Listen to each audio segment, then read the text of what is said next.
Well, that's the speculation. That is the speculation. There is that the because now they're a bowl eligible conference, that they would have an automatic bid when this goes to the 14 game or 14 team postseason. That is the thought, is there will be a team from this conference that'll have an automatic bid. So basically, it's all about the money. Always. Well, where have you been, bro? Right? Wait, the Dallas Cowboys play in the NFC East, by the way, Don Hayes, in case you didn't know. Yeah, that's true. It's money. It's always money. Yeah. So, Bill, did we get your problems taken care of? Oh. No, can't hear you, bro. But there's also no feedback, so 6 of one, half dozen of the other. Oh, How about now? Better? Worse? The same? You gotta turn the TV off. We can hear you. you got echo going like crazy. Oh, really? Hold on. Bill's trying to. Bill's gonna just do thumbs up and thumbs down all night. Yeah. Agree, don't agree, double thumbs up, double thumbs down. We're gonna do Bill sign language time. He's going to hold up a sign. That way we know people's middle names. Exactly. Just write the middle names on a piece of paper and hold them up. I guess I'm going to start out here with Don. And Don, Paul Feinbaum says that Arch Manning is going to be the best college quarterback since Tim Tebow. And Arch hasn't thrown a pass yet. He He started 200 2 games. passes, Don. I mean, James, come on. He started 2 games he- last year. He's undefeated. Yeah. In fact, one of the games he started was UTSA. So Yep, and Mississippi State. Mississippi State. Everything I'm hearing out of Austin through my network is that Arch is a generational type quarterback coming up. It's going to be a whole different thing. My thing is there's so much hype, so much pressure. Can he live up to it? I mean, if he throws an interception his first game, people will be heartbroken. I mean, it's crazy. But they're playing Ohio State, so it's understandable. But yeah, everything I've been hearing is Arch is the real deal, which is funny though, because I bought the Lindy Sports Magazine college football preview, and they had him as winning the Heisman Trophy, but he wasn't first or second team quarterback in the SEC. So I think, what the hell? Right. Like, I don't. So you gotta love the media, but I'm cautiously optimistic that he's going to have a great year. From what I saw last year, he was remarkable. A lot of us were thinking, how come he didn't unseat Quinn Ewers? But that's Sark's decision. But I'm ready to watch him play. Okay. All right. I'm hoping we can get Bill's feedback done, because I want Bill to tell us about Alabama's newest acquisition there at running back, Mr. Crowell. Yeah, well, what do you want to know? I guess would be the question. Well, You want to know what school his aunt went to? You know what we want to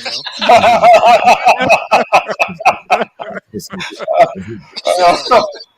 I like how we use the word acquisition now. We're using the word acquisition. You're now using the word acquisition. Right? Yes. It's We're going to use words like acquisition, assets, properties.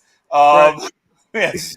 Yeah, that's where we are now. Yes. Is he coming in and going to be the starter right off the rip, or what? Is he coming into the system? What's the deal? I'm going to say he'll be in a timeshare at least at first. This may come as a surprise to you, but Alabama has other running backs on the roster. For those that are new to Alabama football, You don't normally just come in and have a job handed to you, no matter who you were before. And here's what I will say, right? Obviously, anyone who played at Alabama, especially if you played in the early Saban era, their practices were notorious, right? Not Junction Boys notorious. No one died, but it was definitely a little more physical than most college programs. And part of that's because Coach Saban, he told you, like, if you're going to come here, you're going to earn it. You're going to earn every bit of it. Now, even Saban lightened up a little bit later in his tenure, partially because he had to, right? The athletes changed. The guys weren't quite willing to throw up as often during practices as they were earlier on in his time. And frankly, the way that people look upon hard practices is different. I mean, even the standard of what's considered a hard practice is very different. And I don't want to, once again, put on the black socks and sandals. That should be a whole segment on the show at some point, black socks and sandals time. But you literally can't get away. I mean, you cannot. Like, there's rules. There's compliance stuff that kicks in. You can't do the stuff you used to do. So now there's still tough competition. You still have to earn it, but it's not quite as much, you can't Oklahoma drill at, half an hour in practice anymore. Like, those days are gone. Like, that's never coming back. And that's probably a good thing. But if you could be the 5-stariest of 5 stars, that doesn't mean anything. It's Alabama. It's Alabama. Who do you think the guy you're going to be trying to take his job, how many stars did he have? Right? He wasn't a 2-star. I mean, this is Alabama. And though it's now the Kalen DeBoer era, and he has now at least, a couple of recruitment cycles under his belt, the culture hasn't changed that much, right? It's still largely the same culture. And everyone who gets a spot on the depth chart, no matter what that spot is on the depth chart, they've never been through anything like that before to get to whatever spot that is. If it's third on the depth chart, they've never worked so hard before in their lives to get to that. So they're going to touch the ball. First of all, that's one reason Alabama, schedules sometimes a little differently even than other SEC schools, because they're trying to, shake it out a little bit. Now, they've gotten a little less cautious about scheduling good games early in the season. I mean, this is also a kind of newish thing, right? For many years, Alabama would play, Samford or somebody, right? When they were, shaking it off early in the season. I'll give them credit for it's not always that. It's not always UAB or Samford or, somebody like that. Now they're willing to play some teams that will give them a little bit of a run for their money. But no, nobody just gets a job. Nobody just. He's like the number 3 running back in the country, right? Top 30 type kid who's from Alabama. You don't think he's going to walk in and he's still going to have to go through the process? Yes. Okay. If they're not going to lose all the things that made Alabama, then yes. Now, if they're willing to jettison all that stuff and just be like other college football teams, then sure, they can just promise people jobs. But if Alabama's going to still be Alabama, I wish our actual Alabama guy was still here. I'm sure he'd be losing his mind to hear that somebody's going to walk in and be getting a starting job. No, my question is more like, are we assuming that Kalen DeBoer's Alabama is Nick Saban's Alabama? It's the same. That's really my higher level question. Okay, now that is a great question. That's really what the question is. While the same may not be quite the same, I mean, it might not be. It's not exactly the same. Right. I think they're still trying to maintain the whole you bled for this, right? Maybe with less blood than in the old days, but I think they would like to maintain the you bled for this kind of mentality, right? Yeah. So if you got the number 1 spot, you did something to get that spot. Yeah. No matter you got to earn it. Yeah. No matter who you were coming in as a recruit. Well, look, I told you I knew that someone would be in sooner or later. Mr. Scott, how are you doing this evening? Oh, I'm doing very good. Very good. Good to see you, gentlemen. And seeing some of the gentlemen that haven't been around for a while, and he's been very conspicuous by his absence, and some of the others too, some of the school horse. It's really great, really great, really great to be in that mix. I missed you too, Mr. Wonderful Scott. to be I in missed that you too, Mr. Scott. We all know what you're saying, bro. I missed you too.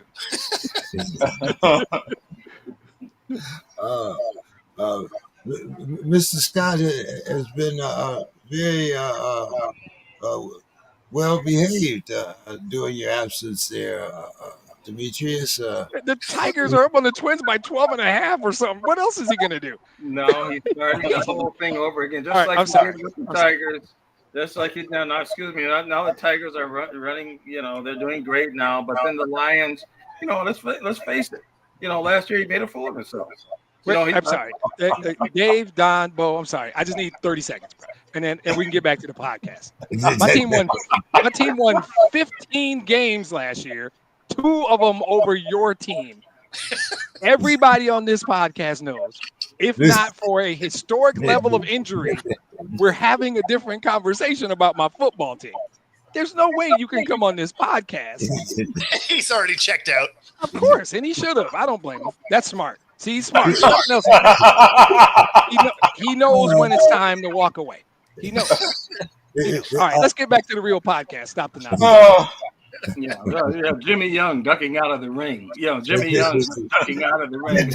Yeah, no, I don't do that. I want Demetrius, and I'm here. You want to smoke, Demetrius? Well, yeah, we'll have our time. I don't want to hijack the podcast. I've been gone for No, hijack away. I'll defer.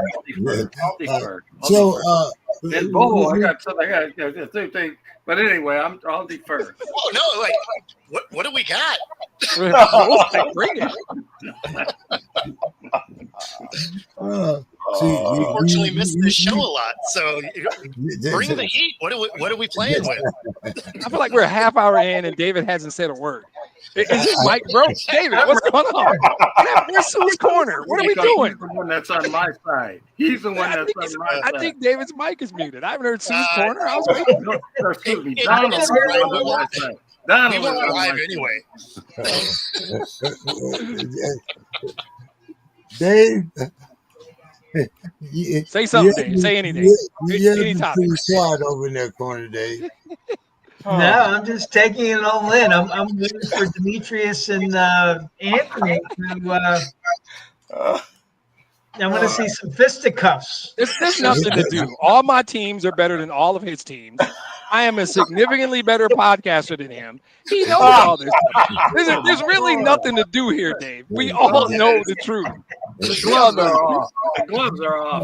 Okay. The gloves have just come I've off. invited him to come onto my podcast anytime he wants. He's got an open invitation to come onto my podcast anytime.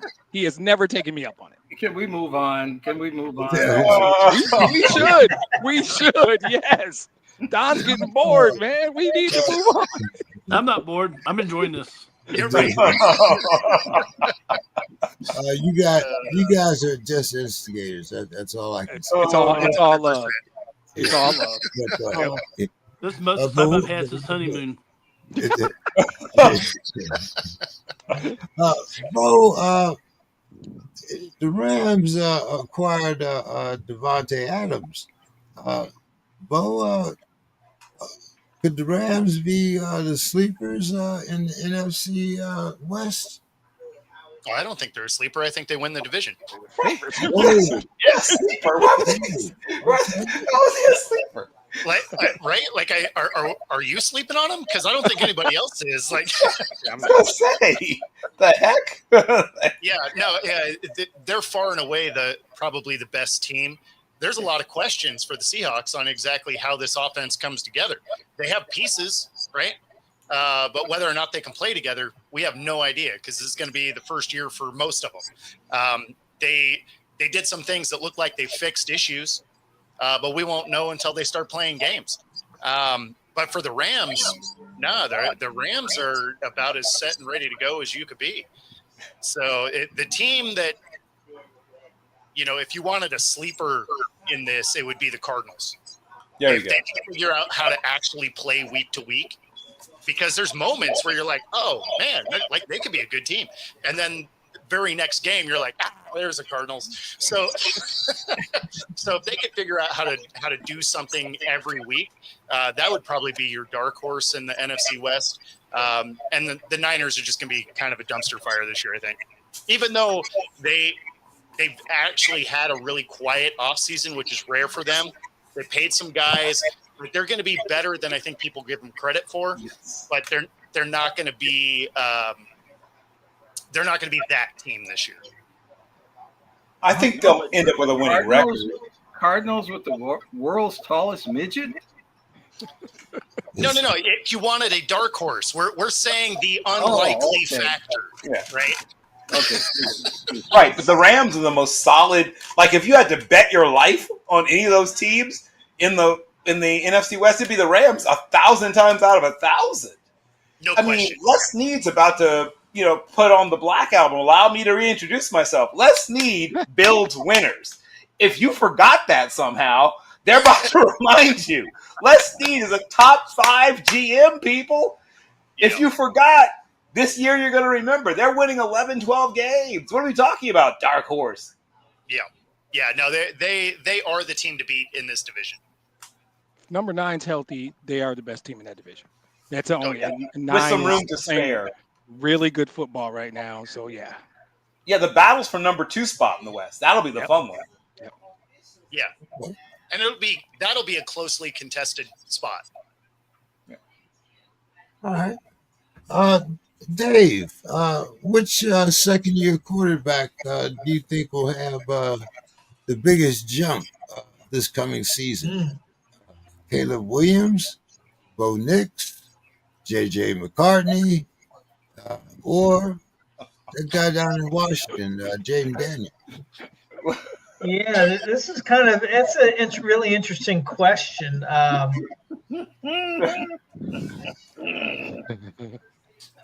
mean, with J.J. McCarthy, I mean, I have a question mark by him. I mean, he has all the tools, you have to, that at his disposal, but because he didn't play last year, it's kind of like a question mark. What is he going to bring? But he has a very strong roster, and that could help him. In the case of Caleb Williams, I think a lot is going to depend on the offense that Ben Johnson gives him.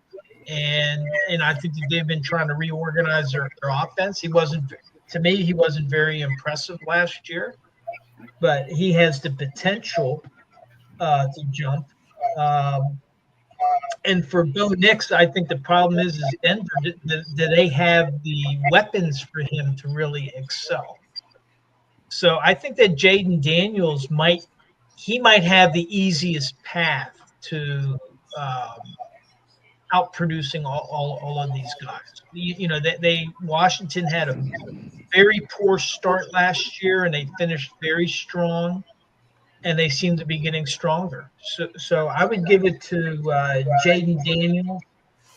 And then between Caleb Williams and J.J. McCarthy, a lot of it depends. I think McCarthy has a much stronger roster. So I would probably give the edge to McCarthy over Caleb Williams. Yeah. The way the question's written, it kind of stacked in McCarthy's favor, right? Because he did nothing. So if he does halfway decently, that's the biggest jump. From nothing to halfway decent is a bigger jump than very good to much better, right? You can't yeah, but the thing is they're going to have to. I mean, Minnesota had a really good season last year, and so they need to be going into the playoffs, and they need to be going deep into the playoffs. And if he can't lead them there, exactly, then that's a problem. Exactly. So that's a Vikings question, not a McCarthy question, because McCarthy did nothing last year, right? And that's why I think Williams has the best shot here, because Caleb's the answer. Yes. The one thing the Bears actually did was address the interior of their offensive line. Absolutely. They blew that thing up and got all new dudes. And they needed to, and good dudes. So if there was a guy that's going to be that has the easiest path to make the biggest jump, it's got to be Williams, because now they're giving him some protection. So either he's going to live up to the hype, or he's going to be another Bears quarterback. And he got quite possibly the best play caller in football as his head coach now. So I'm with Bill, and the structure of the question is weird. I'm gonna go off script. I think Jaden Daniels is going to take a C.J. Stroud-like step back because he was very good. So to Bill's point, for Jaden Daniels to jump, we're taking. So I'm writing him off. McCarthy went to that school I don't talk about, so I don't give him anything. Although Bill's right, I can't say anything positive about that guy. I think Bo Nix was good and is going to be better, but your question is about the jump. And Caleb has got a better offensive line and a phenomenal play caller. Caleb's going to improve quite a bit, in my opinion. So as the question is framed, I think Caleb's the answer. I don't. It would be very tough for Jaden Daniels to get significantly better than he was last year. Right.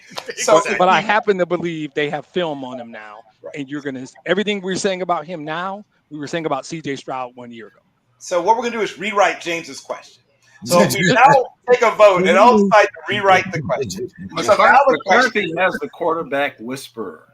He has the quarterback whisperer. Okay, yeah. This is what's behind the curtain. They don't know what's behind the curtain.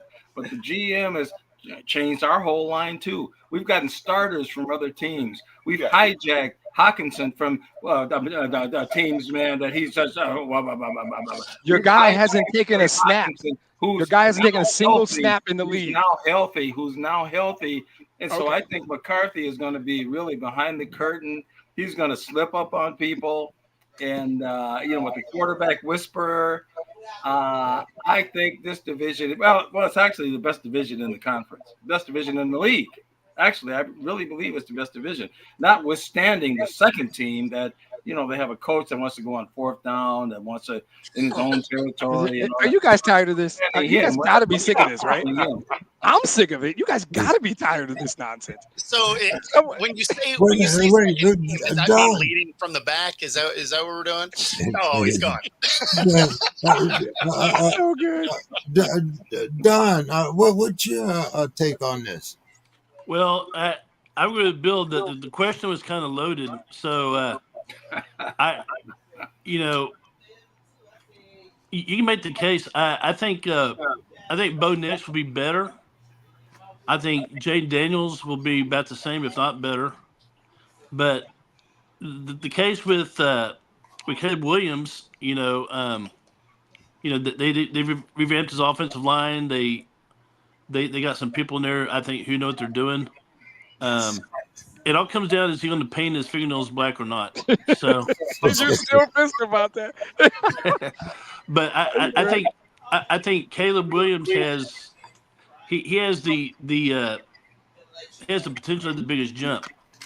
And then now, with that said, you have to look back to last year. Was it just because he didn't have the talent around him, or did he just flake out some games? So I think this year will be the year of truth because he will have better talent. I just want to see if he flakes out or not. The one guy that I do have a legitimate question for will be J.J. McCarthy, right? And not only did he not take a snap last year, right? He's working through an injury, but he was never asked to do a whole lot in Michigan. Correct. Like that, the way that team was put together, he never had to be the man, right? Like he had to make a couple of special plays a game. Great. Yeah. But now you need to make a lot of special plays. And so I have a lot of questions on JJ, not to say that he can't be that dude. We just don't know. Kind of like that. Who was the guy? What can't think of his name? The quarterback for the Ravens when they won the Super Bowl. Oh, well. Bowler? Was that Kyle Bowler or? No. Kyle Bowler was off the team. They got rid of Kyle Bowler or benched Kyle Bowler in order to make this person. Speaking of Fresno State, did we talk about Fresno State earlier? Right, the pride of Fresno State University. Let me see. First of the Jeff Tedford. No, the second of the Jeff Tedford quarterbacks to go in the first round. Tedford at that time was at Fresno State. So when people do the worst quarterback ever to win a Super Bowl, he always gets mentioned, right? Let's go. Yeah. Hostetler gets thrown in that mix, so that's somewhat unfairly. But yes, this is usually the person that ends up winning that rather dubious award of the worst quarterback ever to win a Super Bowl. But But McCarthy at Michigan, he had a solid running game. His defense was Great pretty lights offensive out. line also. Yeah. Yeah, the same script that we're running here in Minnesota now. The exact same script with the quarterback whisperer, running backs. They pick every position. They've made changes. Every position they have fortified. They've gotten rid of starters to replace them with starters from other teams. So okay, sit back, sit back, Lion. Sit back, Honolulu Blue. Sit back. You know what we haven't done? We haven't brought in a bunch of new people. We haven't made a shit ton of changes. You know why? Because we have the best record in football. All we're doing is getting healthy. That's all we're doing is getting healthy, and we're going to keep beating your brains in like we've been doing for the last 4 years. I'm not going to go full-blown, Demetrius. I'm not going to go full-blown. I'm not going to make a fool of myself. You can't. Your team didn't win 15 games last year. You beat them twice. You can't go, Demetrius. Hold on, guys, because I do want to mention the duo that I think will make one of the biggest leaps, and I know this is going to probably get under Mr. Scott's skin, but would you rather have? And this is probably, I know on paper it sounds mismatched, but when you look at the stats, it's pretty close. When you look at Atkinson and Jefferson as compared to Brown and Williams, I think the Chiefs come out. I think the Honolulu Blue comes out a little bit ahead. Well, again, that's JJ's the best guy of all of them. Very biased take. No, JJ's the best guy of all of them. That's what JJ is the best in the business. He's the second coming of Randy Moss. Okay, that's a cool statement. At the end of the day, my quarterback's better than your quarterback. Full stop. Jared Goff is significantly better than JJ McCarthy. Our coach is better than well, your coach. We don't know. Whatever. Okay. All right, we don't know yet, Demetrius. We do know. We know JJ McCarthy has never taken a snap, and Jared Goff has been to 2 Pro Bowls and a Super Bowl. What do we not know? I know what I know. I know 16's a pretty damn good quarterback, and JJ's never taken a snap, and I think he's got a restructured ACL or Achilles or something. I don't know if we can use that Pro Bowl credential anymore. That's fine. But yeah, I think after Huntley got one, you don't really care about Pro Bowls anymore. But hey, I can't wait. And unfortunately, we have to play the NFC North too. So but anyway, it's going to be what it's going to be. So, Bill, what's your thoughts here on the Commanders? Are they going to be a top 3 offense this coming season? I mean, they'll probably be a top 5 offense. Okay. As people mentioned, they've quote unquote gotten film on them. Here's what, and we obviously talked about Arizona, and when last we saw our hero before last year, Cliff Ferragamo Slippers Kingsbury, we got to see him, build this offense that was tailored to the talents of a quarterback who had a strong arm and was mobile and stressed the defense a bunch of different ways. But that guy didn't always have the greatest work habits, study habits, whatever. Then he gets a chance to do it again, right? Not as a head coach, but as a coordinator here in Washington. And it worked a little better. One, because, this guy didn't have a gamer tag that was all over the internet. And 2, he was matured in ways coming in that, Kyler was not. So when you have this person, he played way more college football than Kyler, right? And he's mature in that way too. This guy played a lot of college football at a very high level and came in ready, to take on the mantle of being the leader in the locker room, despite being 23 years and 3.5 months when he first gets there. So it worked better for a variety of reasons there. Now, I think that they'll have a tougher schedule this year, and I think that, no matter how much tape you have, when you have 2 quarterbacks, when you have a quarterback who is that kind of elusive, has that kind of arm and accuracy, and has good targets to throw to, you're not going to neutralize that, right? You're not. I mean, people have had tape on Lamar Jackson for quite some time. Like you don't just stop certain people just because you've seen them before. You know, people had all kinds of tape, right, on Barry Sanders. I mean, like sometimes tape is just tape, right? It just gives you a chance to get yourself nervous about what you're going to do when you finally have to deal with this guy. You don't neutralize a player like him. You change the way you do certain things. You take fewer chances. You simplify. The funny thing is, you actually do less on defense, actually, right? You actually say, we're going to be more base. We're going to take fewer chances. We're going to dial it back so you can play faster. You don't have to think, right?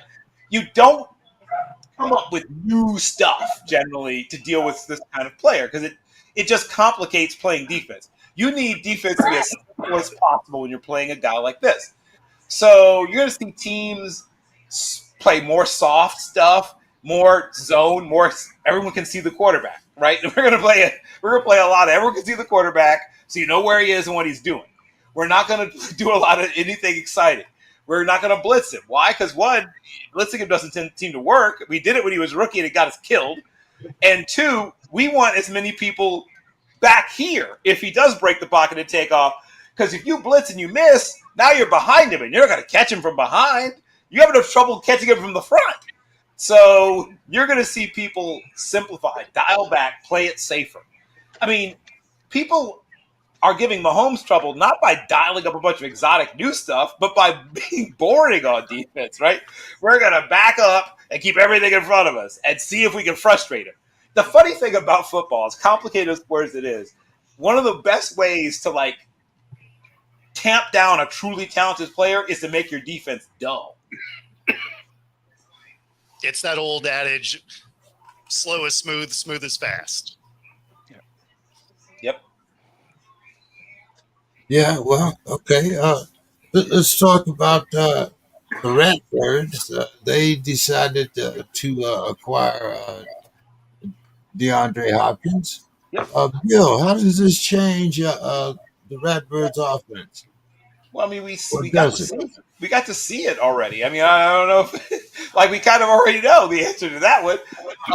Look, DeAndre Hopkins at this point in his career is a catch the ball at 8 yards and fall down guy, which is fine, right? Because they didn't have one of those, right? Everyone else they had made some parts of the game a little too interesting. Once again, sometimes you want certain parts of your game to be boring, right? So the guy that always is exactly where you want him to be and gets you that 3rd and 6, that 3rd and 8, that 3rd and 7, that 3rd and 5, and falls down with the ball in his possession. Now they have him.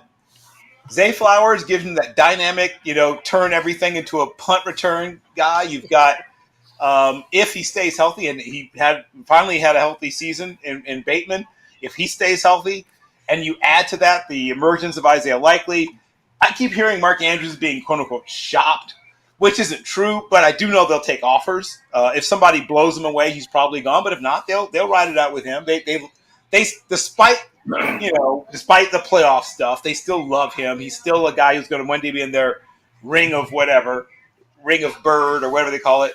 But the fact is that this is a really well-constructed football team. Speaking of like stealthy, great GMs, Eric DeCosta. Can we all give like a little something to Eric DeCosta? None of these Pittsburgh guys aren't giving Eric DeCosta a damn thing. Look at Dave's face. Look at Dave's face.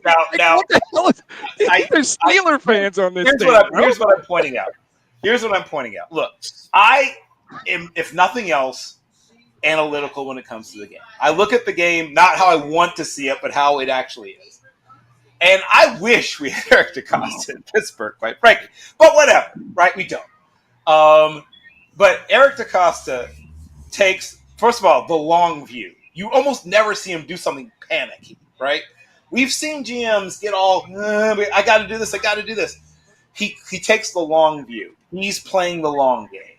He wants the right player at the right price. I think they actually have like a placard they touch when they walk into their offices there at One Raven Plaza or whatever the heck they call it that says something, the right player at the right price, right? They don't break the bank. they pay their players. They don't break the bank, right? People have decent deals, but they have none of those, oh my God, mind-boggling deals.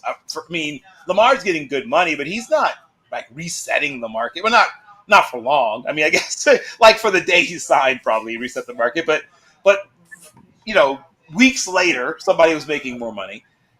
They do it to some extent the right way. Like I don't have to like them, but I sure as hell have to respect how they put their team together because it's really well put together.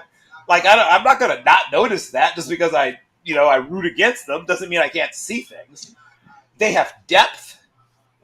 They have talent. I just don't know how much longer James and Dave are going to let you do this. What are you guys waiting? Hey, if all of a sudden you lose the feed, you know why. But evidently you haven't heard my take on my Steelers because I am upset behind this knucklehead that we got behind the center. So I don't talk about that. I brought my popcorn just for that. I can't say his name. Yeah, Dave's been saving up. The reason Dave hasn't said shit all night, he's waiting for this. So here's why I'll land this plane, though. If this Ravens team does not make it to the Super Bowl, there will be some whispers, though. There'll be some whispers. Somebody's have to explain why they didn't if they don't make it to the Super Bowl. I just like that you got the Amazon package, so at least something's bringing you a smile. I've been holding on to that to send somebody their fantasy football winning T-shirt. That's right. I was holding it hostage until they came back on. I just couldn't tell it. But Demetrius, we do have your winning fantasy football T-shirt. Did you say 2-time defending champ? Is that what it is? No, I'm just asking. But you can who have you gone against? Who have you gone against? I mean, sometimes who have you gone against everybody else in the league? Yeah. Don't you know how this works? He went against everybody that signed up. If you didn't sign up, you have nothing to say. So, put me in it. Another avoid. Oh, I'm so scared. Avoid my hand shaking. Everybody see my hand shaking? I'm so scared. Put yourself in it. All you have to do is sign up. Scared as the Lions are of the Vikings. Yep. You literally only have to click on something. Like literally click a link, boom, it's done. I have to get involved in this. This is so easy. God, this would be just easy wins. I like easy wins. Like the Vikings beating the Lions last year. Oh wait. All right, guys. Okay, all right. So sorry. Dave, Dave, the mic is yours. I've been waiting for this. There we go. Yes, David. I have to. That's on. You don't want the smoke, do you, Demetrius? You don't want it. Dave, I got to ask you about Mr. Kenny Pickett. I'm sorry. Deontay Johnson says that he's going to be the winner of this five quarterback race. Deshaun Watson's out. Still count Deshaun? Well, Deshaun doesn't count, but he's still on the roster. They still got 5 quarterbacks on the roster, and whether he plays or not, he's still getting his $218 million or whatever it is. So, whether I think he has a no cut count. But anyway, we have Joe Flacco and Shakur. That would be kind of odd man out. What's your thoughts here, Dave? Do you think we're going to be seeing Kenny twice this year? I don't know. I mean, he might be the front runner. You still got Joe Flacco, who has all the experience, and you got 2 rookies. And the thing is the Oregon quarterback, who they picked, I think, in the 3rd round, unless he's a Doug Flutie, I'm not sure how he's going to be able to perform in the NFL.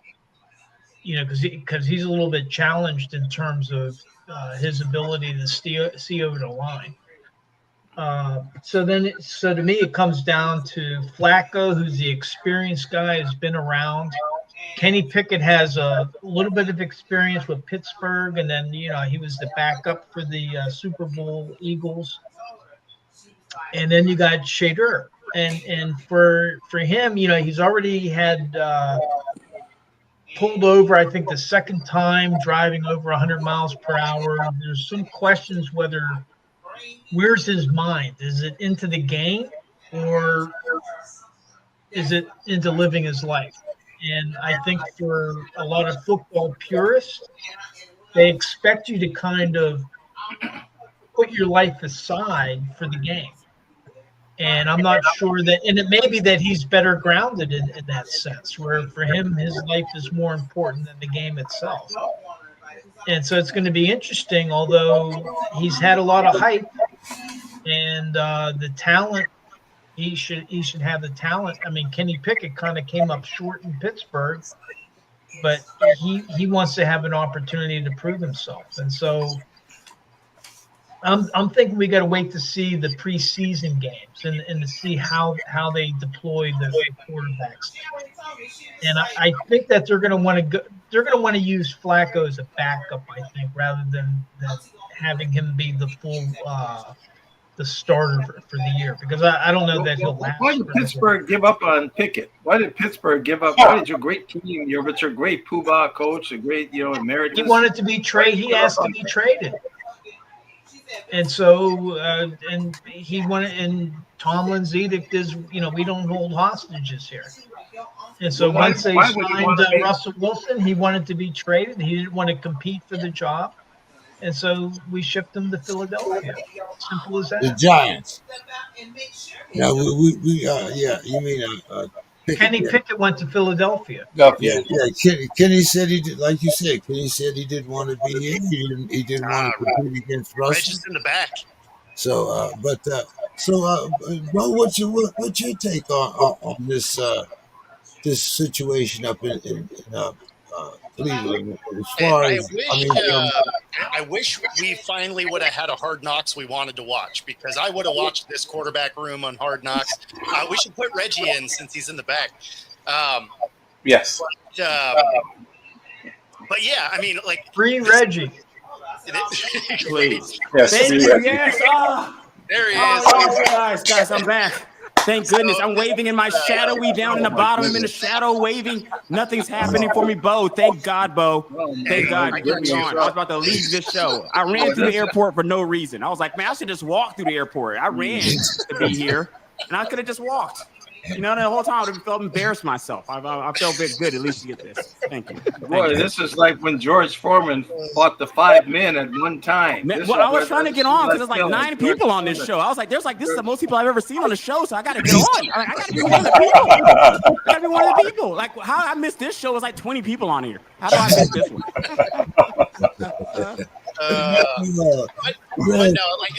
It's like the Browns quarterback room. Right, that's all of us, guys. We're all competing. But no, so that is exactly why I want to see that on a Hard Knocks, right? Because when you look at the stuff that they gave up for these guys, right? So they signed Flacco, which whatever, he's free. But you go and you get Pickett. They give up a third to go get him. Yep. You draft Gabriel with a third, yep. Right? So Shador is the guy that was the discount in the 5th round, right? Yep. You're not going to carry all these guys. So you're going to lose 1, probably 2, right? So it's again a Browns situation. Like, this segment is just bury the Browns. Like, that's all it is, because no matter how this goes down, you're going to lose guys, and nobody's going to give you anything for them because they don't have to, because they know you have to cut them. So whatever you gave up for these guys, you're going to give them away for nothing. Someone might give you a 6th or something, but no, I mean, the only thing that I disagree is I think Gabriel has a good shot because his game style is exactly the way they like to run their offense. So he is actually a better stylistic fit for the Browns than a guy like Shador. Especially more than a guy like Flacco.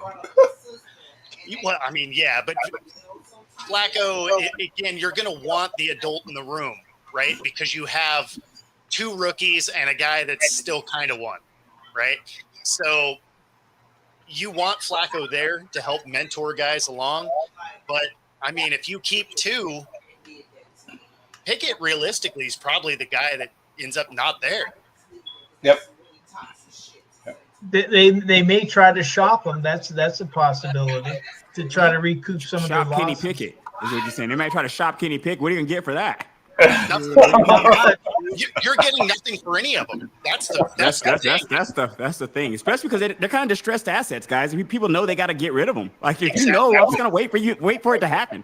Well, yeah, but where it happens is come camp time. If a couple quarterbacks go down with injuries, then all of a sudden, then their value goes up. Sure, very true. There you go. See, they're playing 4-dimensional chess there in Cleveland. All they need is a rash of quarterback injuries, and they'll be sitting pretty. A whole bunch of guys go down. I mean, I'm not impressed with that quarterback room at all. No. Yeah. Reg, speaking of running to the airport, you are becoming our soccer expert, I see here. Yes, I will be back in New York again for Real Madrid on Saturday. I'm chasing them around this country. I am. Sweet. So, yeah, I'll be back there again. It was a great game. I'm still wearing my kit from yesterday. It was an amazing game, you know, I got to say, with fellow Floridian. Well, I'm not from Florida, but they're all my people. I consider everybody on earth my people. It's my fellow Floridians, you know. It was amazing. It was great out there. Brush up on my Spanish. Hablo español, poquito right now.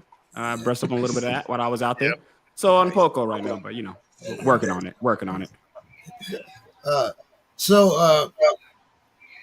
Don, we haven't had a chance to talk about your guys in a while. We got you now have Mr. Pickens to complement CeeDee Lamb, but you also had that $60 million man back there at the quarterback position. You gave up your backup quarterback, Mr. Cooper Rush. But Jerry didn't make any crazy moves lately. What's going on? Still silent about Micah? I mean, you know, is there some kind of top secret meeting going on that we don't know about? The whole Micah thing, I don't get it because he has been reporting to the conditioning camp and everything. So he's acting like he's going to be, on the roster, and I see no reason why he wouldn't be. He doesn't have a reputation as being the kind of greedy, not good at camp kind of guy. He's pretty solid. So I think the Cowboys might win 2 more games this year than they did last year. I mean, I think they'll be a little bit better just because of how they drafted. I thought they addressed their needs, but when it comes down to it, they're still the Cowboys, and Jerry Jones will have them pumped up, and then the first 3 games they'll be 1-2. Goodness gracious. Well, Reg, we got to talk about your Falcons. It seems like Kurt is the happiest man in OTAs. He's not having any problems. Every time I see him, he looks like he just came from the bank. So what's going on? Are we going to see more Bijan this year? Pitts, is there any type of, different coaching changes? What do you see with your Falcons this year? Well, I see. Well, the Kurt situation is the same. I feel like I can just rinse and repeat the same thing I've said on this show all year. He's here. I don't necessarily mind that he's here. We've already given the guy all the money. So I don't care if he's here. I don't want to sell him. Like, what's crazy? It's like if you go and buy a TV for $100 and then somebody comes and offers you $7 for it, I've already paid $100 for it. I'm not giving it to you for $7. I'd rather just keep it. I'll keep my TV and sit it back here for the $93 I've already spent on it. And for Reg, the you got a 100-inch You got a brand new 100-inch that you watch every day, though. You're never gonna look at that but TV. I got given the 100-inch. I didn't pay for that 100-inch. I got But given that's the that, one you're and I watching. paid for the So 100. get the $7 for the shit you're not watching. No. Because like Dave said, as the esteemed gentleman said earlier in this show, there could be a rash of injuries, and then I want to be able to pull out my $100 million guy, the highest paid backup quarterback on the bench in the league. I'm going to go pull him off the bench and have him bring him into my team. I'm not going to have my guy get injured and then look at the guy I gave away for a few bucks to a team who might lead the team to prosperity somewhere. I'd rather sit there and look at you, bro. Just like the TV that I have downstairs in my basement, I'll be passing it on my way into this studio. I'll be looking at it until further notice, man. Until further notice, I'll see. Until somebody comes to me with a better deal. Yep. I'd like him to come back to Minnesota. We need a backup. He'd be a great backup. He knows the situation. Back up to who? You guys don't even know what's going on with your guy. Who's he backing up? Is he backing up McCarthy, JJ? Yes, You guys don't know what's going on with JJ McCarthy. Stop it. Have you been watching JJ and Ken? What makes you co-sign JJ all of a sudden? And I like JJ. They're doing this stealth-like. You really don't know what's going on with JJ McCarthy. Is going to be a breakout. This is going to be a breakout team. And then he has to be a breakout because he missed last year. He would have to be. He has to break out this year because he was not there last year. So of course he has to. If he does anything this year, he's breaking out. Yep. Well, he plays a game. It's a breakout year. He plays one game. It's so stealthy they haven't even seen him do it yet. None of us have seen it. None of us have seen this. Everybody's ready. That's how great he is. All right, Dave. Now that was a low blow there. I have to throw a flag in that one. I have to throw a flag on that. Hey, James, can we briefly mute Bill? I want to hear everything Dave has to say about this. I'm very interested. I'm sorry, there's some background noise. Sorry, Bill. Nothing personal. I think we do have Bill muted. But Dave, last week I went off, of course, on the Steelers front office. Anybody that wanted to read the article, I did mail it out to everyone. Quite an in-depth article, I must say. It was. I could see the anger coming through those words there. Yep. I still feel that Mike's days are very numbered. And guy's not even coached one game this season. I just got to put that out there. Wow. Guy's not even stepped on the field. Tagging him before camp. He's fired before you even get started. No. He's not going to be fired because he's going to play. He's going to go out his contract 2027, but I don't think that he will be renewed. And the reason why I don't feel that he's been renewed are the reasons that I laid out in that particular blog that I wrote. But I do have even more questions, Dave, when it comes to the latest move.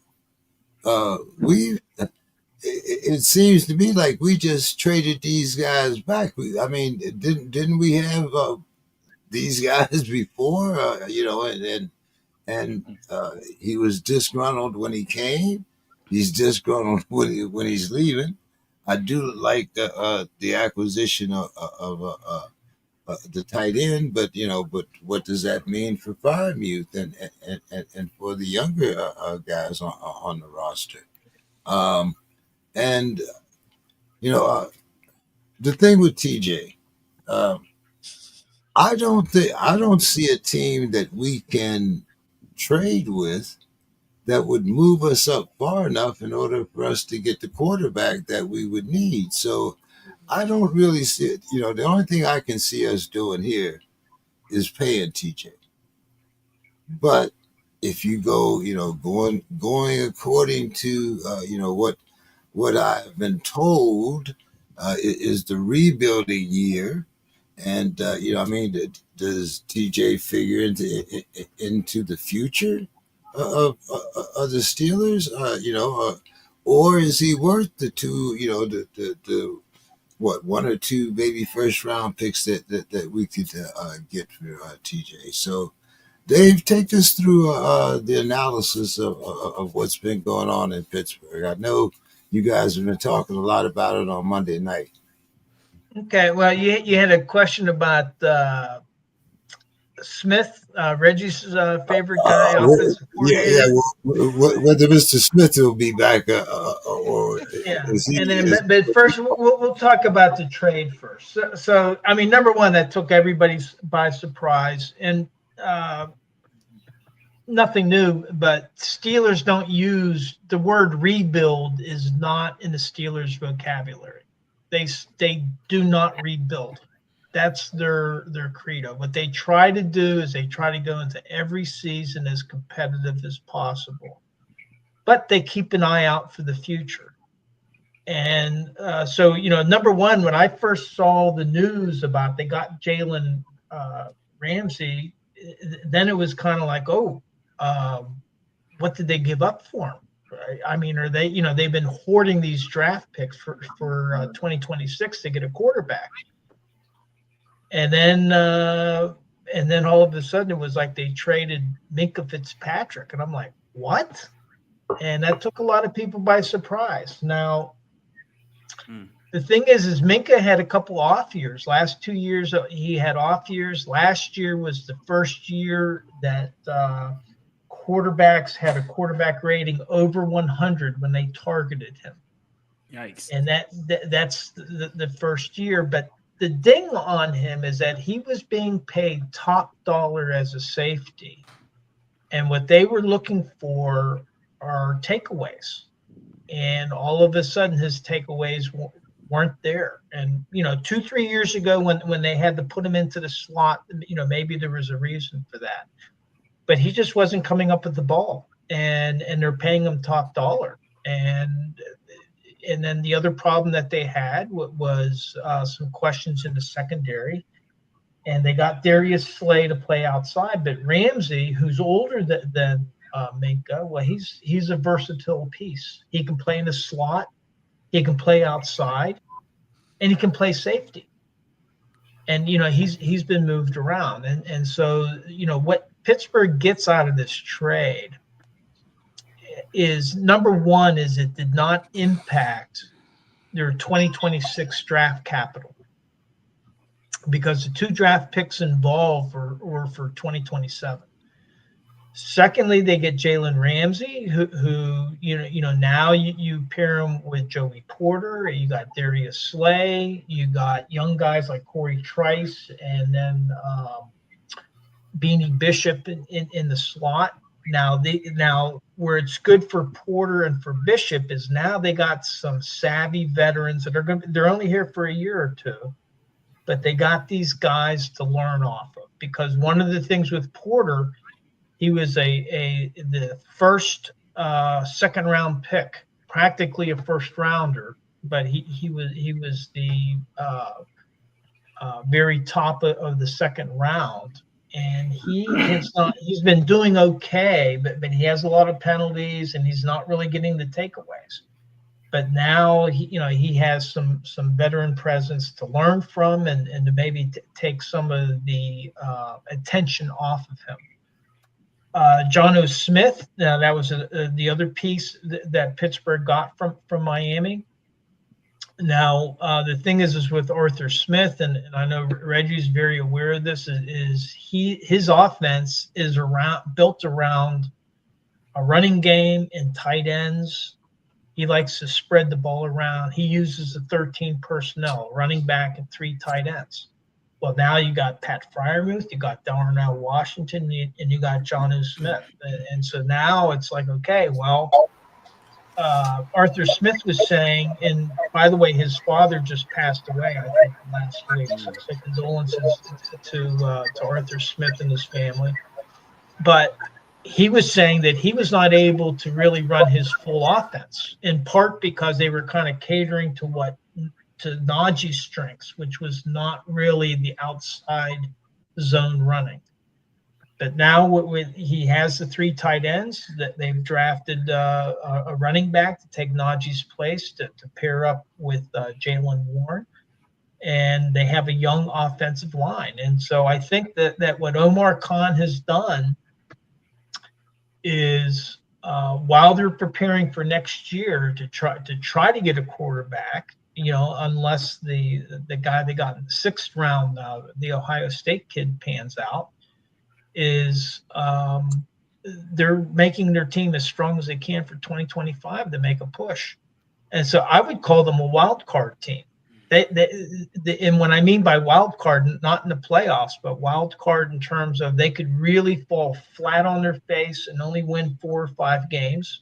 Oh man, goodness. In which case, next year that positions them very well for the draft. On the other hand, they could be a 10 win game going for a playoff slot. So I think with the trade, I'm actually okay with it, and I think I'm not sure the team. Cam Hayward was he was shocked that he lost Minka. They're a pretty tight group, and he was kind of surprised to learn that he had lost that teammate. Minka was pretty popular in Pittsburgh, but they got 2 other guys that now are going to be playing wearing the black and gold. So and then for Miami, the Steelers are going to be picking up most of Ramsey's salary. So now they're loosening up their cap space. But man, if I'm Tyreek Hill and I'm looking at the people leaving, I'm kind of wondering. Do I want to go too? Do I want to go somewhere else too? I mean, is Miami on a fire sale or not? I'm not sure how. Hopefully Minka works out there. What would be embarrassing is if he has all the incentive to get back into his All-Pro form. He has not been in his All-Pro form for 2 seasons now, and so he has all the incentive to do it, which could really make Omar and the Steelers kind of look bad if he shines and Ramsey and John O. Smith end up not being big contributors to the team in 2025. Yeah. So come on, what's up? Is Arthur Smith dead, or with Arthur Smith, I mean, they're giving him his tools, and John O. Smith was a guy that he's being reunited with Arthur Smith. Arthur Smith, his contract doesn't run out until 2026. And so he's here till 2026. Now, after that, if the Steelers offense flounders in 2025, and then again, next year when, maybe they're going with a rookie quarterback or maybe a second-year quarterback, who knows? Maybe he'll be gone after 2026. But right now, the Steelers gave him 3 years to put an offense together. That's his contract, 3 years. And we're projected to have 6 wins, not 7. You got a cancer under center. That's well, just ignore the fact that you guys have a cancer under center. I think they were only favored in 4 or 5 games. Maybe it's up to 6. Gracious, man. But I mean, you know what? Last year, at the beginning of the year, they were only favored in 6 or 7 games last year. They were supposed to have a losing season last year, and they didn't. And they're supposed to have a losing season this year. Well, we're going to find out. To me, they're a wild card team because let's get to those 9 wins, guys. Baltimore is has the best roster in the league, and right now they're in the best position. They've really strengthened their offense, I think, with their acquisition, and it was already a super offense. And their defense is deceptively good. So they're at the top. Cincinnati, as long as you got Joe Burrow in there, they're very competitive. I don't know what's going on with the Browns. That is they don't know either. So that clown makes it, show. I mean, they're still trying to figure that out. But Pittsburgh could easily be that they could be a 4 or 5 win team, or they could be into the playoffs. And if they go into the playoffs, and if Aaron Rodgers is playing like he can, then they might have a shot at winning a playoff game. If he was playing if Aaron Rodgers was playing like he can, he wouldn't be in Pittsburgh. He's So- still A lot of, really a lot of Yeah, Aaron but Rodgers he's- haters here. His Aaron year Rodgers last year had wasn't a good terrible. season with the Jets. What a stretch. Aaron Rodgers. He had a pretty good season. He didn't have a with the terrible Jets. year What a last year. His year last year wasn't as bad as some are making it here. Nah, Wait a it minute, wasn't. He had hold 26 touchdown it. passes. Aaron Rodgers had a much better wide receiving core to throw to last year with the Jets. I mean, a much better wide had. receiver in one, Garrett Wilson, in a guy. Can we name 3 Jets wide receivers? Who besides? I mean, there's also guy, but Garrett Wilson's the guy there, right? Name 3 wide receivers for the Steelers. Oh, that's another It's problem not. right there. You didn't brother. listen to what I Another was problem right saying. there. But Is I'll put Aaron Freiermuth in there. Smith's I'll put Freiermuth offense in is there. not a 3 receiver type offense. Yeah, they're 13 personnel. That's not the offense that he runs. And You know, so the- they don't need and so for the wide receiver core, you got Metcalf, and then you have to see, well, what do you have in Rome? You invested a 3rd-round pick into Roman Wilson. He couldn't play. He played 5 snaps last year. So now we got to see, is he going to own up to his billing as a 3rd-round draft pick? You got Calvin Austin, who actually did okay last year, and he was another one that was hurt his rookie year, and he's coming along. And probably the most important thing for that offense is the offensive line, and so you have a young developing offensive line. Everybody, with the exception of Isaac Seumalo, is either a 2nd-year player or a 3rd-year player. It's a young offensive line, and Zach Frazier has been highly rated as a center, and he was a rookie last year. And Mason McCormick is coming along. He has the potential to be a Ramon Foster type guard that sticks around for 10 years. But the big question for them is, how does Broderick Jones pan out at left tackle? And is Troy Falatano really, is he fully recovered from his injury last year? And can he perform up to his 1st-round billing? Both Jones and Falatano. That's the real question mark. The biggest question. I'm surprised you guys haven't gone and kicked the tires on Amari Cooper, because you need a possession receiver to be opposite of DK, because DK doesn't run a good route. Right, like he runs straight, Bo. He's a run straight guy. Right, He's a BJ Metcalf run straight very well. He runs straight very good. Don't get me wrong, but he runs straight. Yeah, well, I think that they're going to have to the possession type receiver guy they got is probably Roman Wilson, but he's untested. He's not a proven commodity. And again, just like Omar Khan shocked everybody, nobody was expecting this trade last week. So Amari Cooper, somebody like him, is there. We still got a few weeks until training camp. Well, but and even during training camp, that's my point. Is you have an untested guy. You know what DK is, right? Everybody wants to compare him to Calvin Johnson. He's not that guy. No, he's no way. Who's making that comparison? Get that person out of here. It's because of his size, right? His size. Because they're the same height. Like now he's Calvin Johnson. He's Megatron now. Exactly. But realistically, when you think about it, he's Des Bryant, right? He runs a go ball well and doesn't do anything else particularly well. So he'll wreck you with that go ball. Don't get me wrong. He will wreck you for sure. Oh, for sure. Yeah. Like he'll get you deep. But the thing is you need to go get a guy that is tested, because you have Rodgers for 1 year. And if you're hoping he's the guy for this year, you better capitalize on it, right? So having guys as your possession guy as an untested one leaves you in a bad spot. That being said, as I know you guys are fans of the team, but for a content creator, I hope you don't get a possession guy. And you guys really kind of suck in the beginning so that Rodgers and DK can lose their just ever-loving minds, because, man, that stuff writes itself. Yeah. I mean, what takes care of a lot of that is if you have the running going, and if you can get your tight ends producing on 1st down. Hold on, Mr. Scott. Hold on. Then I think you're going to be okay. The bigger problem that Pittsburgh's going to have is how do they compensate for the loss of Minka Fitzpatrick?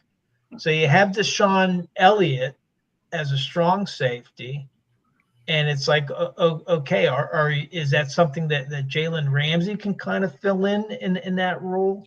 They have Thornhill, but Thornhill, this guy, when you look at his advanced defensive statistics, only 1 year did Minka Fitzpatrick give up a quarterback rating over 100. Well, every single season that Thornhill has been in the league, he's given up over 100 quarterback rating to the quarterbacks that he's covered when targeted. So I don't think Thornhill's the answer.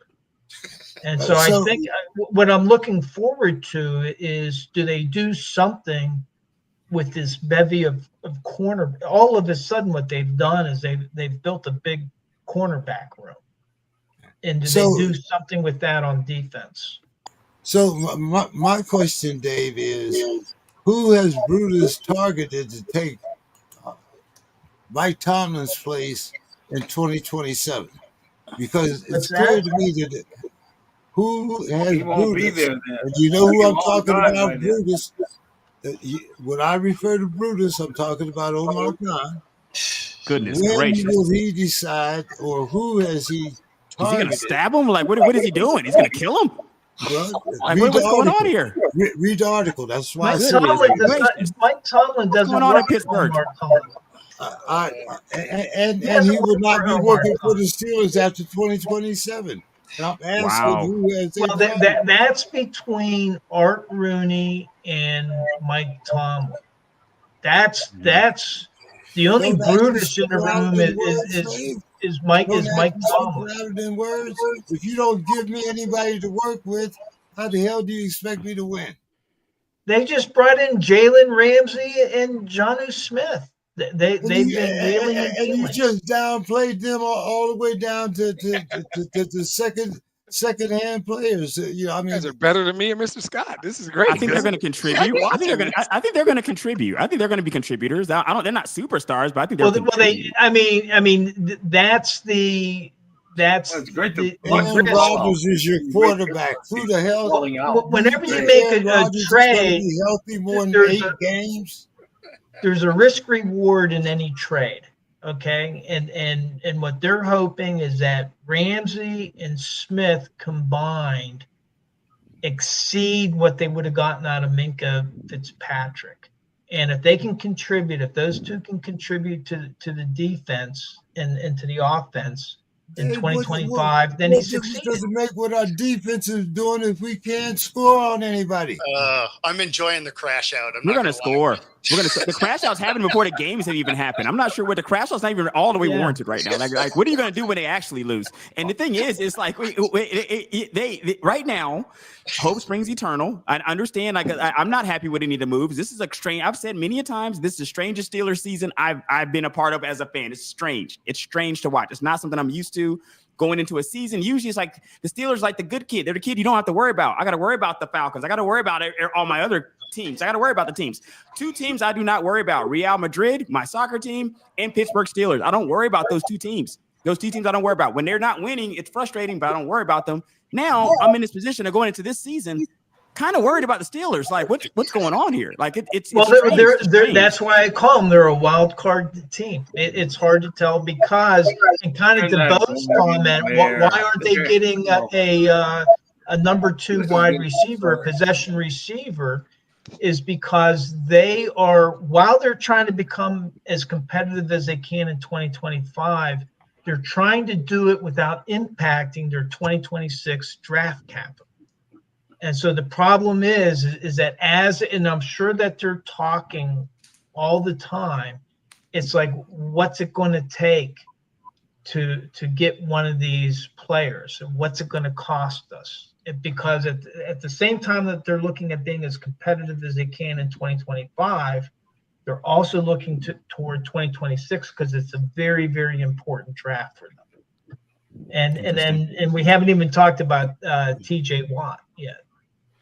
Good. That's a crazy situation there too. That's strange to me also. That was the second part. Is there a team that we can trade TJ Watt to in order to get the capital to get a quarterback? Yeah, there's probably half a dozen teams they could trade him to, but they're not. That's not going to happen.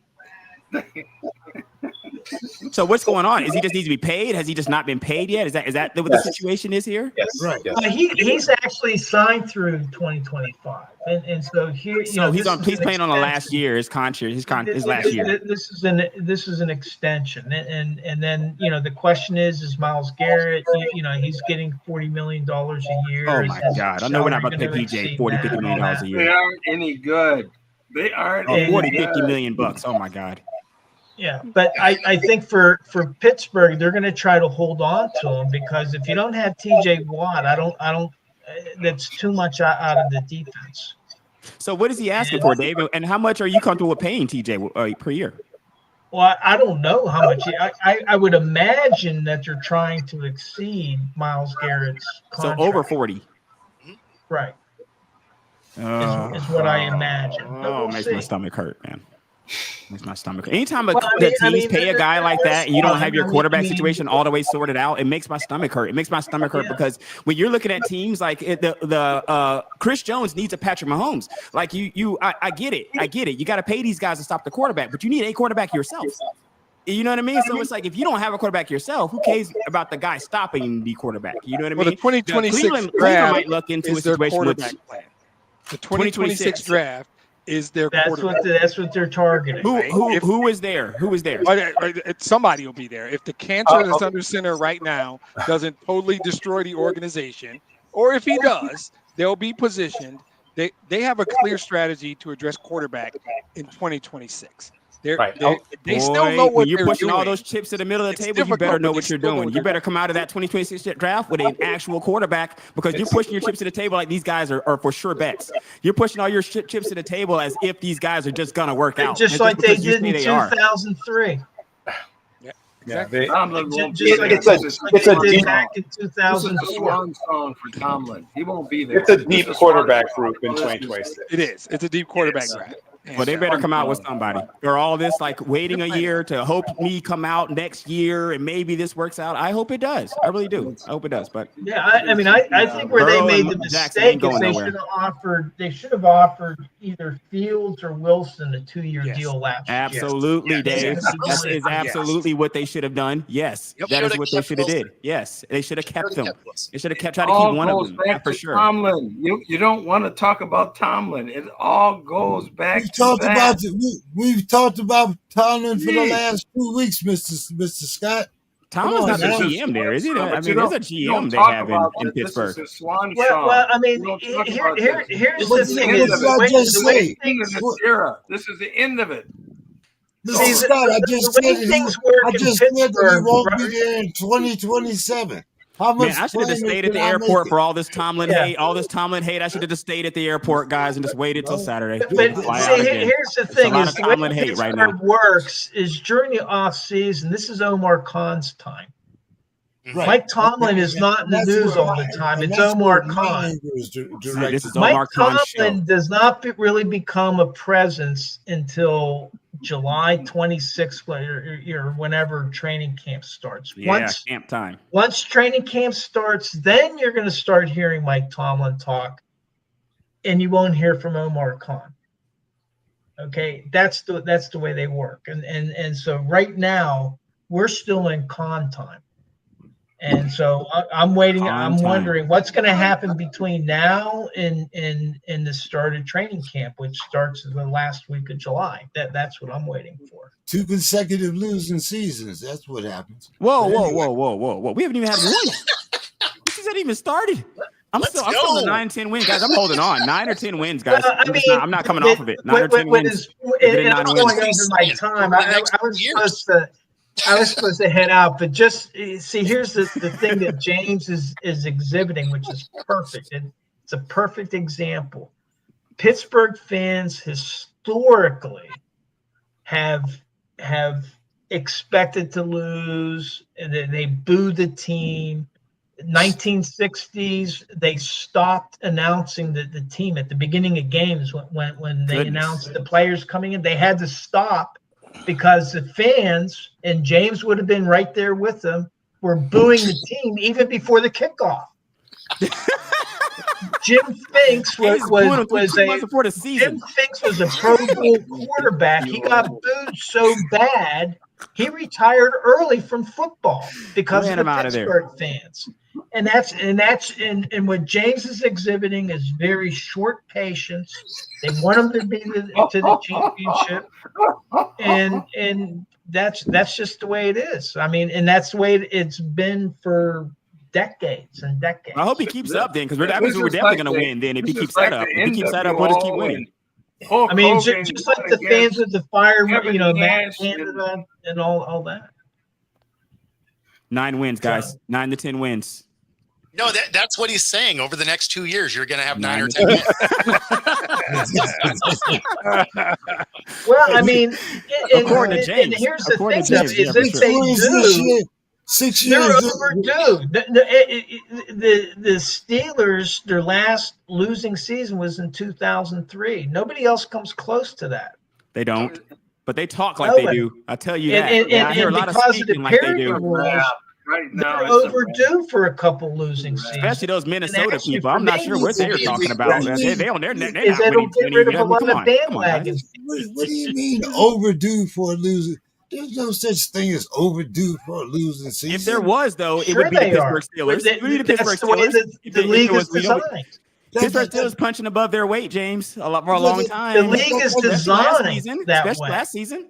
I think they punched above their weight last season, or the season before that. My bad. The season before that. So that's like saying, like, the Carolina Panthers are so bad now that within the next couple of years that just by odds, by them being so bad, that now they're going to win a Super Bowl. No, I don't think that goes that way. I like the way going the other way, though. Like, you could be due Oh, for a losing okay. season. If you've won for 20 years, you could be due for a losing season. If you won for 20 years, you could be 20-1, and people want to run the guy out of there and act like the coach that they've had sitting in their chair has been 20-1. It's ridiculous. It's very, especially those Minnesota people. I'm not sure what's going on with the Vikings, man. I'm not, these guys, they come up here, they hate Tomlin. I'm not sure why. The man has I'm won not sure one why. Super Bowl. The man wins one Super Bowl in like 17, 18, 19 Who's years. a Minnesota coach? Who's that Minnesota coach? And where's his Super Bowl at? Where's that Minnesota coach win his Super Bowl at? Because I'm too young to know that. So just put me out that Minnesota coach. And I think What's his name and the where's his last Super Bowl time at? the Vikings went to the Super Bowl, we kicked their ass. Oh, we could even This do has been that. a Let's just go that. breakdown. I mean, we don't even have to talk about it. This show has deteriorated and it's broken down. And, rails. And Well, I'll tell you what, and I know Mr. everybody's Scott. against me, but that's fine. That's fine because we are going to be the one that rises out of the ashes of this thing. We are going to be with JJ You guys McCarthy. weren't bad last year. What do you mean We're rise gonna out of be the the ashes? one You that guys didn't rises out of suck. Like, you guys won like what, 12 games? How many games you guys won last year? Minnesota has all the tools.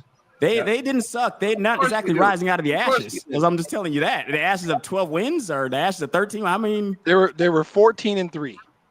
out of the ashes, huh? 2 of those losses were to the 14 Lions. out of the for ashes the of record. 14 wins. Okay, let's start. Billy, you've been having a lot of fun over here, listening to my rant.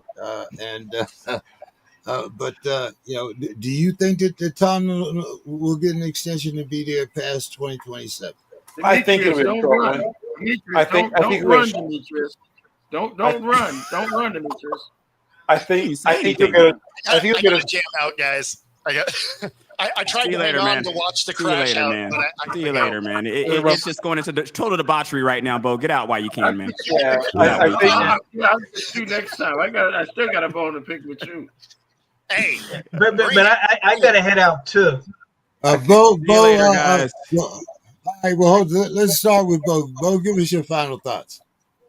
yeah. So why I've been missing a lot of these is I have been I'm credentialed by the Storm, so I've been at WNBA games. So Very nice, my friend. I'm sitting there at the media table, which is super fun.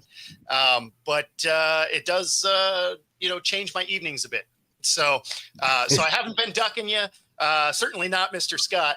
So He thinks The this whole links- show is the ducking links- him. He thinks that, links and are he the doesn't thing, appear on the all the links. shows. Like he doesn't appear on as many shows as a lot of other people on this show. But I digress. So, you know what I mean? anyway, that's it. It's great to see you guys. This was a hilarious episode. Stay safe. Take care, Bo. See you later, buddy. Dave. Yeah, for me, I just completed my I've been working on a series of articles on the 15 Steelers head coaches that preceded Chuck Noll. And that includes the co-coaches Greasy Neal and Phil Handler whenever during World War II, whenever the Steelers combined. So I'm really excited. But the Steelers had 15 coaches over those 36 years, from 1933 to 1968.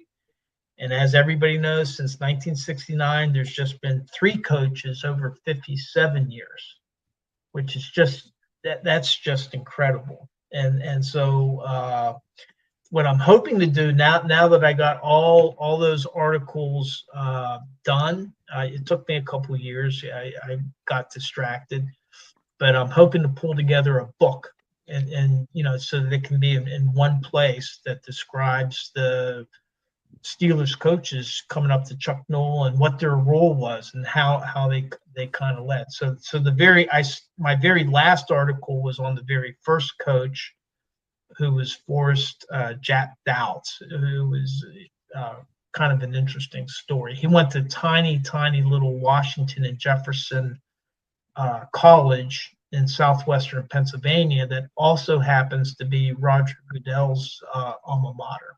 So, wow. And they played in that tiny school. They only have like 1,200 kids, I think. And my son went to his freshman year there, and they played in the 1922 or 1921 Rose Bowl, and played. I think Cal. They played to a 0-0 tie. So anyway, I'm just excited that I got that. It was a project I've been working on for a while, and I'm glad that I got it done. Very nice. Very nice. Well, I couldn't wait to see some of those games 0-0. I would have loved those. But hey, thank you so much, Dave. Look forward to talking to you next week, and perhaps we can get Sue's corner back too. All right. Take care, guys. All right. See you later, buddy. See you, Dave. Mr. Scott, I know you've been holding it in for a long time. Go ahead. He's on mute. Just when he's ready. Just when it's his time. Just when it's his time out the gate, he's muted. I think he just wants to continue being muted. There we go. I was gonna say, James, help the guy out, James. It's just great to see the guys again. Don, everybody, Dave, Bill, Carol, great Bill, Carol, Mr. Analytics. I have to really bring that into my game, some of the analytics, because you have to really kind of be real rounded. And it's always, good to my nemesis, Demetrius. I'll actually be coming to Detroit, and I'm sure you'll probably be out of town when I get there. But I'll let you know. I'll give you a heads up when I ducking him in real life. Also, is what he's saying. I live north of Chicago. I might be coming to Atlanta too. And so I can usually get down there for some basketball games. Probably won't get down there. Oh, we can go catch a game here, my friend. You let me know when you come down, man. We'll catch a game. Yeah, I will definitely do that. It's great to talk to you guys, and this is a great fun, and it's great to talk to people in different parts of the country and kind of roll up these games. So I appreciate it. Good stuff. I appreciate it. Okay, Mr. Scott. Even though I'm the heel. I have, even though I know I'm the heel, and I relish that role as being the heel. So I think you encourage that role yourself also. He did drop a reference to Hogan and Kevin Nash that went under the radar earlier. I caught it. We'll do a finger poke of doom episode later. In the great Gorilla Monsoon, a fountain of misinformation. A fountain of misinformation. Bill. To illustrate how different things are in, the world of sports today from how they were in the past. On this day in 1963, Willie Mays hit a walk-off home run in the 16th inning to break up a scoreless shutout where both starting pitchers were still in the game. Juan Marichal and Warren Spahn in the 16th inning had a shutout going. and he broke it up with a home run to send them all home.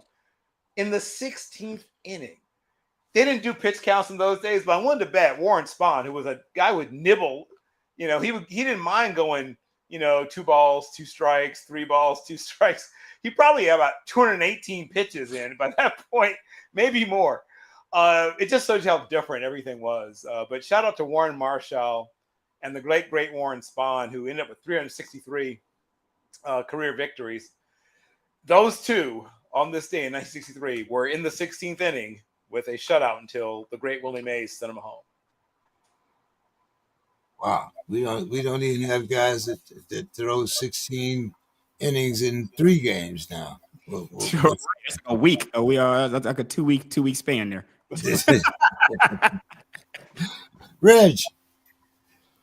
Well, I don't really have much to add. I was gonna sing the Real Madrid fight song, but I'm not gonna do that because you guys don't really. There's only some of the fans who know what's going on there. So I would just end by saying "Hala Madrid" to all my Madrillian fans who know what that means. Hala Madrid. I don't even know what offside means, Reg. I'm still trying to figure that out. Yeah, man. I feel like it's you and a good portion of the United States population are trying to figure that out. So that don't worry about it, man. Okay. So our soccer expert here. You're going to be our next soccer correspondent, I guess. Yeah. I will be for the 10 people that actually watch soccer in the U.S. I will definitely be there for you guys. We will talk about it together, guys. Absolutely. The newlywed, Miss. What's going on down there, Don? Like I said, good to have you back. Been watching all of the festivities. I see you didn't have frequent flyer miles, but you did a lot of traveling. Yeah, so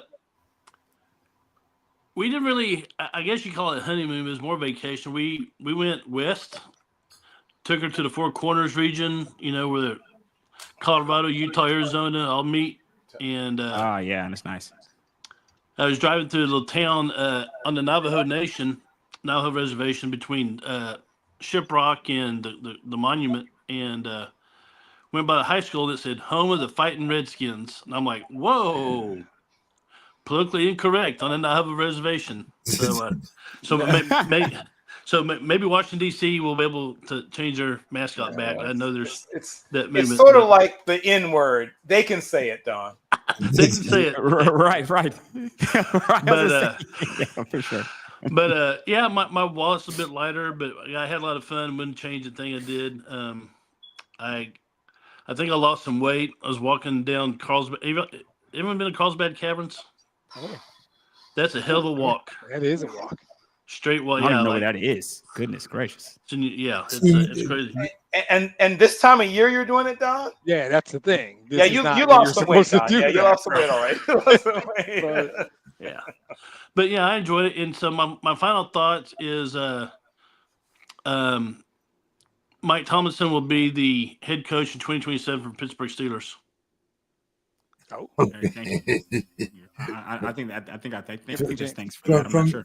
From your mouth to God's ear. Yeah. But yeah, it's good seeing everybody. I think this is the first time we've had 100% attendance on the crib. So everybody was on, guys. Everybody was on today, and it was fun too. And that's what it takes. See what happens when Demetrius comes. See, he brings. All you gotta do is show up, Demetrius. All you gotta do is show up. I'm back in, guys. I'm back in because it was way more fun than I remembered, and I gotta make it work again. Yeah. All right, Demetrius, take us home, man. Yeah, so I'm getting on the soapbox because that's what I tend to do, right? So I got on 2 pairs of black socks, and these youngins, as my grandmother would call them, these youngins is pissing me off. So this league, right? This WNBA is in the best moment they've ever been in, right? Currently, right now, this minute, right? So yes, what they're doing is they're expanding, right? But if they don't get these youngins in line, because you got this young lady, I don't know her personally. I think her name is Sophie Cunningham, right? And so, is there a degree of Bill's already laughing because Bill knows what this is. Is there a degree of this that's Detroit versus everybody? Hell yeah, that's why I am. Y'all know me. Right? She comes out and they're expanding. And she's not in the loop, obviously, because she says, I don't know that anybody's going to be excited to have to go to Detroit or Cincinnati. Problem Yikes. one Shots is fired. Goodness problem gracious. one is the other team is going to Cleveland, not Cincinnati. Right. So at least read the fucking memo. Sorry. So at least read the memo. Here's the other thing. Detroit had a team called the Detroit Shock. They won 3 WNBA championships back in the day. Lieberman. Right. Back in the day where that league was nothing. And we were going to games. We were putting asses in seats. You're muted, Mr. Scott, and I need you to stay muted because I'm almost done. Goodness gracious. Right? They sold tickets and they put asses in seats. They No, I was going to say Bill Lambier was the coach. Yes, he was. Absolutely. When they didn't even have a TV contract, people in Detroit were going to those games. So when I have 3 questions. I actually remember that. Yikes. Right. I remember that. Number one, did you do any diligence around the Detroit Shock? Call Swin Cash. Ask her if she liked playing in Detroit. I'm here to tell you, she will tell you she was, and she was damn good, by the way. You're doing a disservice to Swin Cash saying shit like that. Number 2, have you ever been to Detroit? What do you know about? Scott gives me issues, but when he's real, he says, I've been to Detroit. I like Detroit. He has never said a bad. He messes with me consistently. He has never said a bad word about my city. If you haven't been there and you don't know what the hell you're talking about, stop saying dumb shit like that. You're just not, because there is. She the one that wanted the team in Houston. Demetrius, she the one that wanted the team in Houston. There was one player that wished that wanted the team in Houston. I don't know if she was the same player. She was one. Houston or Memphis or Nashville or something. I don't know. Gotcha. Here's the deal. You play in Indianapolis, fucking Indiana. How are you going to disparage Detroit? What are you doing? And you should be promoting your league. You should just be out there going, yes, more teams the better, more jobs, more opportunities, more revenue, better for me, everybody in the league, and every little girl in Detroit, Michigan that wants to play in the WNBA, because that's what it's about. And she doesn't get it. She's tone deaf and short-sighted, and they better get these youngins in a room and say, listen, don't be out here saying stuff like that. Because people media Detroit, training together. Is that what you're saying? That group is owner of the Pistons, owner of the Lions, Eminem, Grant Hill, Chris Webber. The investment group behind that team is serious. And this team is not only going to fill seats and make money for this league, they're going to be good because they got a really good investment group behind them. So just promote your league. And it's crazy. And I know Scott is a Lynx fan. I know that league right now is at a point where they can go next level. They got a TV deal with ESPN. People are watching. If you like Caitlin Clark or not, look at the numbers. I'm sorry. Look at the numbers. But shout out to Nafisha Collier. Shout out to Angel Reese. Shout out to Paige Becker. They've got ballers in this league now. And then you got this dummy out here saying dumb stuff. Get these youngins in a room and say, just shut your mouth. If you don't know nothing about Swin Cash and the Detroit Shock, shut your mouth. Just be quiet, right? Some of it is Detroit versus everybody. You come at my city, you know I'm going to put you on final thoughts. Sorry, I got no shot. I got no chance. But that league needs to get these young ladies in a room and say, we got more eyeballs on us. We're selling tickets. Yes, we're expanding. They're about to go next level. And the ball is good. The ball is very, very good, by the way. It's a different game than the NBA. Athleticism and all the stuff they do in that league, sometimes it's unwatchable. Foul hunting, crying with refs. That league drives me nuts sometimes. The Jalen Brunsons of the world drive me nuts. The WNBA has some talented women who can flat out ball. Yep. And they got an opportunity to blow up, and you got some of their players out here saying dumb stuff like this. You're not helping yourself. You're not. Just be quiet. It's not shut up and dribble. Do your homework. All I'm saying is do your homework. Know what you're talking about. Then open your mouth. But that's it for me. It's like I'm going to take off one of my pair of black socks now. And I'm glad the Shock are coming back, and I can't wait. And I will be in Detroit at Shock games, especially when the Lynx come to town. Goodness gracious, man. This is another thing me and Scott can go at each other on, man. Can't wait. This is another rivalry, and I relish it. I relish it. Another rivalry. But the one I'm really with, the Vikings, Detroit this year, this is going to be it. The 2 men walk in, 1 man walks out. This is the way it's going to be. I can't wait. With JJ McCarthy, there's a lot of JJ McCarthy love right there. I don't think JJ McCarthy's mama loves him as much as you just said. What you just said. I mean, goodness gracious. What's this bitterness? You know, Shout out to JJ McCarthy, who's from the western suburbs of Chicago, Illinois. Got to see him play a little bit when he was in high school. LaGrange, out here in beautiful LaGrange. Yep. He's always been in offenses where they've really kind of kept the pressure off him. So for the first time, probably in It'll his be life, interesting to see it happen. we're going to really find out what he At truly the is. highest level too, right? Like what a time for it to happen in the NFL. Yeah. And Mr. Scott, be careful what you wish for. Mike Tomlin might be your coach in 2028. Oh, please. It's so depressing. It's depressing to think about losing to